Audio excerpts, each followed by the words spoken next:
தமிழடியான் சொந்தங்கள் அனைவருக்கும் வணக்கம். பிப்ரவரி மாதம் 25ஆம் தேதி 2025ஆம் ஆண்டு செவ்வாய்க்கிழமை இன்றைய நாளுக்கான முக்கிய செய்திகளுடன் உங்களை சந்திக்கின்றேன். இன்றைய நாளுக்கான முக்கிய செய்திகளாக பாதாள உலக குழுக்கள் சம்பந்தமாக இடம்பெறுகின்ற விசாரணைகளினுடைய முடிவுகள் அனைத்தும் வெளியிடப்பட மாட்டாது என அரசாங்க தரப்பில் சொல்லப்பட்டிருக்கின்றது. அது குறித்து விரிவாக பார்க்க இருக்கின்றோம்.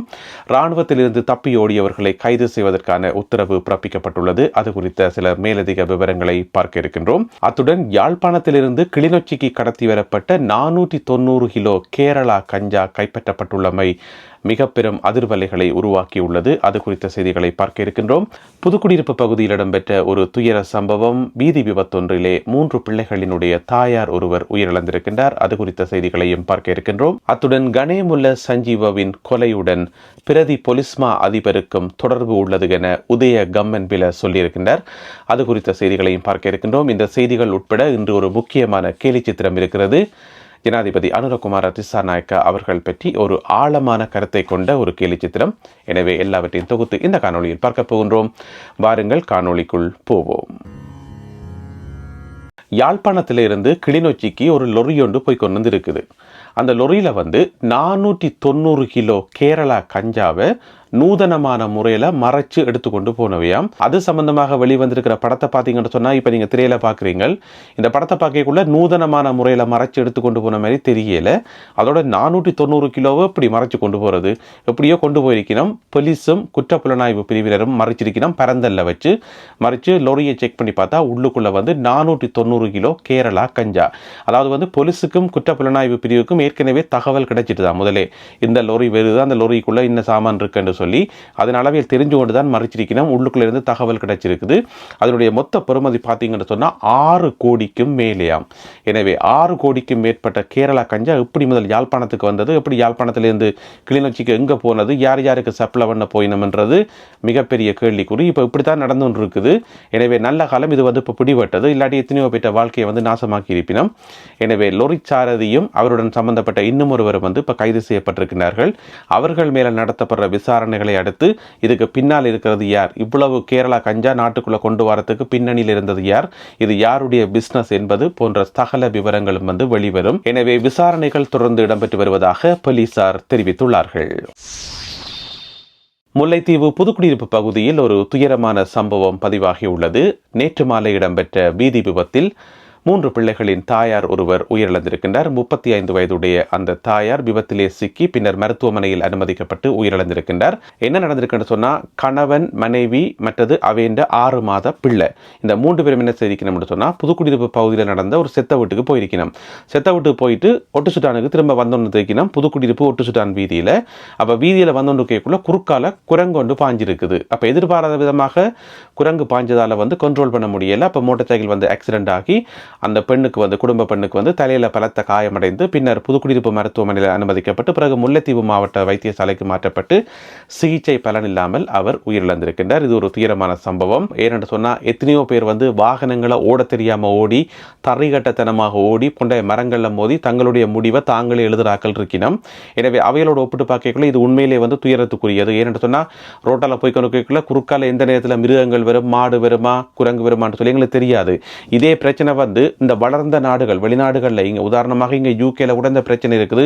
குறுக்கால மான்களோடும் மரைகளோடும் இந்த மாதிரியான பிரச்சனைகள் பெரிய பெரிய ஹைவேல இருக்குது. ஏன்னு சொன்னால், சிட்டிக்கு வெளியில் போனால் பிறகு பார்த்தீங்கன்னு சொன்னால் அடர்ந்த காடுகளாக இருக்கும்.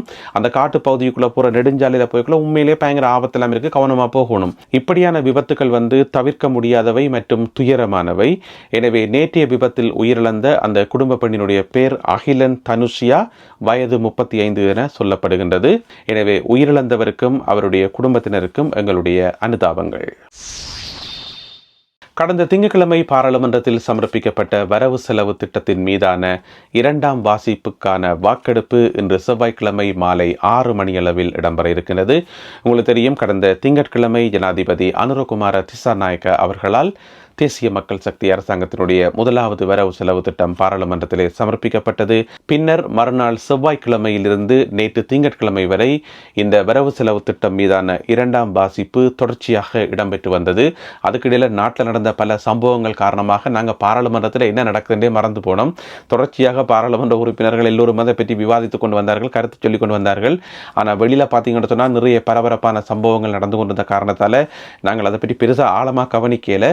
இருந்த போதிலும் கூட அந்த இரண்டாம் வாசிப்பு இடம்பெற்று இன்று அதன் மீதான வாக்கெடுப்பு இடம்பெற இருக்கின்றது. இன்று மாலை 6 மணி அளவில். அதனைத் தொடர்ந்து எதிர்வரும் 27ஆம் தேதி வியாழக்கிழமையிலிருந்து அடுத்த மாதம் 21ஆம் தேதி வரை, மார்ச் மாதம் 21ஆம் தேதி வரை குழு நிலை விவாதம் இடம்பெறும். இந்த வரவு செலவு திட்டம் சம்பந்தமாக குழு நிலை விவாதம் இடம்பெறும்.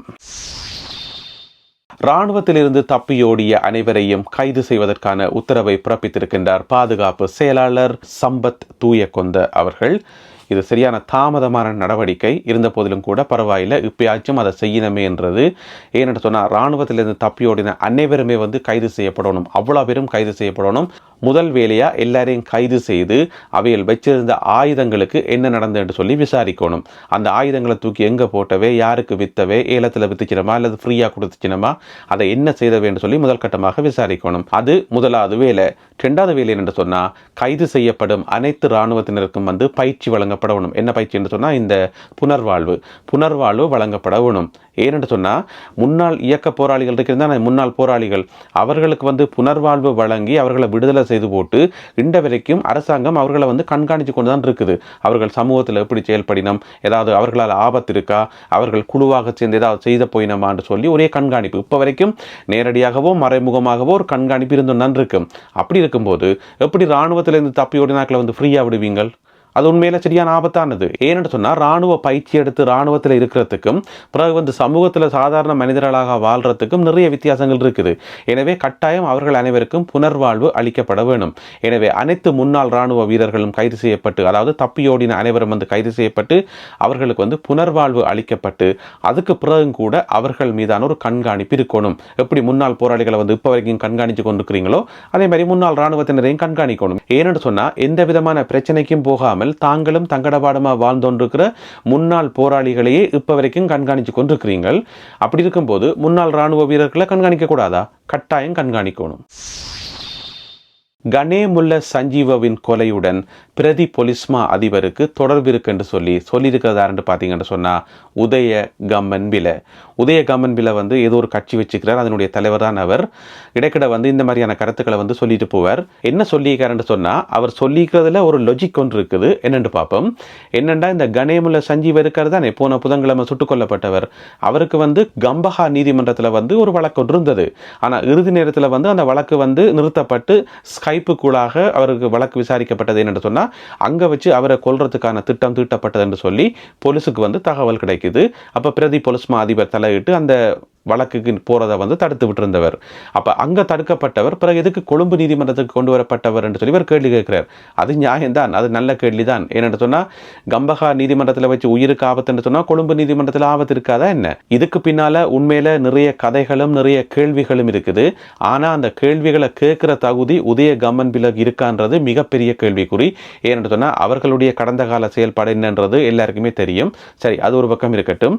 இந்த கணேமுல்ல சஞ்சீவ அவர்கள் கொல்லப்பட போகிறார் என்று சொல்லி போலீஸுக்கு முதலே தெரியும் என்று சொல்லியும் போலீஸ் வேணுமென்று தான் கண்ணும் காணாமல் விட்டு என்று சொல்லியும் எல்லா பக்கத்தாலையும் ஒரே குற்றச்சாட்டாக கிடக்கு. எதிர்கட்சியில் இருக்கிறார்கள், எங்களோட தமிழ் பத்திரிகைகள் எல்லாம் குத்தி முறியினம் கிடந்தோண்டு.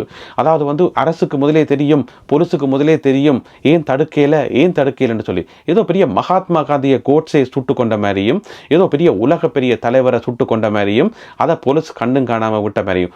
உண்மை என்னென்று சொன்னா உண்மையிலேயே போலீஸுக்கு முன்கூட்டியே தகவல் கிடைச்சு அவர்கள் வேணுமென்று தான் விட்டிருந்தா, அவர் செத்தா சாகட்டும் என்று சொல்லி வேணுமென்றே விட்டிருந்தா அந்த போலீஸுக்காரரை கூப்பிட்டு ஒரு விருது கொடுக்கணும். இதுதான் உண்மை. ஏன்னு சொன்னா செத்தவர் ஒன்றும் பெரிய புனிதமான ஆளோ நாட்டுக்கு முக்கியமான ஆளோ, அவர் செத்ததால கொழும்பு பங்கு சந்தை சரிஞ்சு போச்சோண்டோ அல்லது பொருளாதாரம் வீழ்ந்து போச்சோன்னு சொல்லி அவங்க எதுவுமே இல்லை. என்ன பிரச்சனை சொன்னா இந்த மாதிரியான சம்பவங்கள் இலங்கையில மட்டும் இல்லை, இது உலகத்துல நிறைய நாடுகள்ல நடக்கிறது. சில நாடுகள் சொல்லும் எங்களுடைய நாடு பயங்கர ஜனநாயக நாடு, நாங்கள் ஜனநாயகத்தின் காவலர்கள் என்றெல்லாம் சொல்லுவினோம். ஆனால் அவர்களுடைய நாட்டிலே வந்து இந்த மாதிரியான சம்பவங்கள் நடக்கும். வரலாறுகளை கிண்டி பார்த்தா தெரியும். அதுக்கான வருடம் கழிச்சு இப்போ இந்த ஒரு புத்தகம் எழுதிக்கலாம் அதில் வெளியிடுவினோம், இது இப்படித்தான் நடந்தது என்று சொல்லி. ஏனென்று சொன்னால் சில விஷயங்களை வந்து இப்படித்தான் டீல் பண்ணணும் என்று சொன்னால் அது அப்படித்தான் டீல் பண்ணணும். எனவே இந்த விஷயத்தில் வந்து எங்களுடைய எதிர்க்கட்சிகள் துள்றதையும் தமிழ் பத்திரிகைகள் துள்றதையும் ஒரு நகைச்சுவையாக எடுத்துட்டு அப்படியே விட வேண்டியதான். பாதாள உலக குழுக்கள் சம்பந்தமாக இடம்பெற்று வரும் விசாரணைகள் அதனுடைய முடிவுகள் அனைத்தையும் வெளியே சொல்ல மாட்டோம் என அரசாங்கம் சொல்லியிருக்கின்றது. அமைச்சர் நலிந்த ஜெயதிச சொல்லியிருக்கார். எல்லா தகவல்களையும் வந்து உடனுக்குடன் எங்களால் வெளியில் சொல்ல முடியாது, அப்படி சொன்னால் அது பாதுகாப்புக்கு பிரச்சனை, எனவே தேவைப்படுற தகவல்களை மட்டும் தேவைப்படுற நேரத்தில் சொல்லுவோம் என்று சொல்லி அவர் அழுத்தம் திருத்தமாக சொல்லியிருக்கார். அவர் சொன்னது வந்து 100% சரி. ஏன்னு சொன்னால் இப்படியான ஒரு வழக்கு விசாரணை இடம்பெற்று கொண்டிருக்கும் போது எல்லா தகவல்களையும் உடனுடனோட வந்து வெளியில் சொன்னால் அதில் வந்து நிறைய பேர் குற்றவாளிகள் வந்து அலர்ட் ஆவினம், அவைக்கு வந்து தகவல் எல்லாம் கிடைச்சிடும், அவை வந்து தப்பி போகிறதுக்கான வாய்ப்புகள் இருக்குது அல்லது எங்கேயாவது ஒழிக்கிறதுக்கான வாய்ப்புகள் இருக்குது. எனவே எந்த தகவலை வெளியிடணுமோ அதை மட்டும் தான் வெளியிடலாமே ஒழிய வழக்கினுடைய விசாரணை நடந்து கொண்டிருக்கிற நேரத்தில் வந்து எல்லாத்தையும் உடனே பிரேக்கிங் நியூஸ் மாதிரி 10 மணிக்கு ஒரு செய்தி 11 மணிக்கு ஒரு செய்தி சொல்லி கொண்டிருக்க முடியாது. அது சாத்தியமும் இல்லை. அதைத்தான் வந்து அமைச்சர் சொல்லியிருக்கார். இங்கே நாட்டில் இருக்கிற எதிர்க்கட்சிகள் வந்து எல்லாத்தையும் கேட்டுக்கொண்டு இருக்கணும். எல்லாத்தையும் சொல்லுங்க, செவ்வந்தி எங்க, அவர் எங்க, இவர் எங்க, அவர் என்ன சொன்னவர், இவர் என்ன சொன்னவர், எல்லாத்தையும் காட்டுங்க கேட்டுக்கொண்டிருக்கணும். இப்போ உதாரணமாக அந்த கொலையாளி டில்சான் இருக்கார் தானே, அவர் வந்து ஒரு 4 பேர்கிட்ட பேரை சொல்லியிருக்காருன்னு வைப்போமே, அந்த 4 பேரையும் கைது செய்யணும் என்று சொன்னால் ரகசியமாக போய் அவையில் கைது செய்யணுமே ஒழிய முற்கூட்டியே சொல்லலாமா அந்த ஊடகங்களில் இந்த 4 பேரையும் பற்றி இவர் சொல்லியிருக்கிற தகவல், எனவே அந்த 4 பேரையும் கைது செய்யலாம் என்று இருக்கிறோம், நாளைக்கு பார்த்து கைது செய்வோம்னு சொல்லலாமா? சொல்லல. என்ன, எனவே அவர் சொன்னது சரிதான், அமைச்சர் சொன்னது சரி. எல்லா தகவல்களும் வந்து வெளியிடப்பட மாட்டாது, தேவைப்படுற நேரத்தில் தேவைப்படுற தகவல்கள் மட்டும்தான் சொல்லப்படும் என்று சொல்லியிருக்கார். அதோட இந்த மாதம் 28ஆம் தேதி பாதுகாப்பு அமைச்சால இன்னும் ஒரு சில தகவல்கள் வெளியிடப்படும் என்று சொல்லப்பட்டிருக்குது. அதுவும் வந்து விசாரணைகளுக்கு பாதிப்பில்லாத தகவல்களை மட்டுமே நாங்கள் வெளியிடுவோம் என்று சொல்லி அவர் சொல்லியிருக்கிறார். அடுத்ததாக இன்றைய கேலி சித்திரம் கார்ட்டூன் இலங்கையினுடைய முன்னணி கேலி சித்திர கலைஞர் அவந்த ஆர்டிக்கலை வரைந்த ஒரு கேலி சித்திரம். இது வந்து ஆழமான அர்த்தங்கள் இருக்குது. என்னென்னு சொன்னால் ஜனாதிபதி அனுரகுமார திசாநாயக்க இருக்கிறது தானே, அவருடைய வலது கையில் வந்து ஒரு ப்ரஷ் ஒன்று இருக்குது. அந்த வலது கையில் இருக்கிற ப்ரஷ்ஷால் அவருடைய இடது கையை வந்து க்ளீன் பண்ணுறார். ஏன் இடது கையை க்ளீன் பண்ணுறாருன்னு சொன்னால் அவையில் வந்து இடதுசாரி கட்சி தானே, இடதுசாரி கொள்கைகள் கொண்ட கட்சி தானே, அதனால் வந்து இடது கையை வந்து க்ளீன் பண்ணுறார்.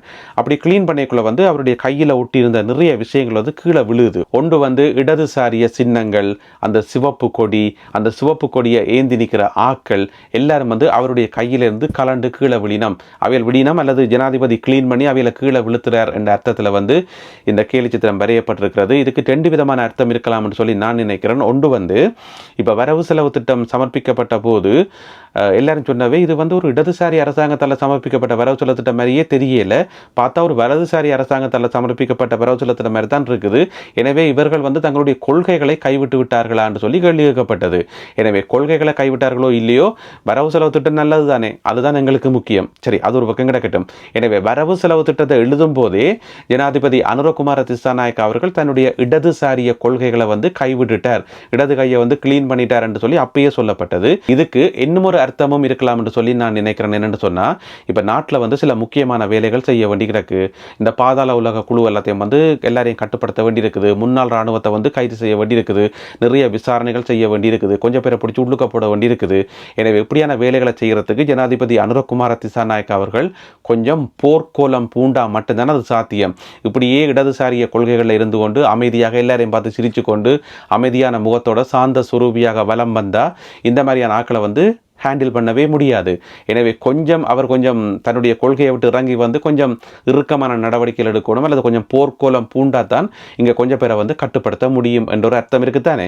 எனவே அந்த அடிப்படையில் வந்து அவருடைய தன்னுடைய கொள்கைகளை கைவிடுறாரா என்று சொல்லி நான் நினைக்கிறேன். எனவே இதை பார்க்கக்குள்ள உங்களுக்கு என்ன கருத்துக்கள் வருதுன்றதை மறக்காமல் கீழே எழுதுங்கள். மீண்டும் மற்றும் ஒரு காணொளியில் உங்களை சந்திக்கின்றேன். அதுவரை நன்றி, வணக்கம்.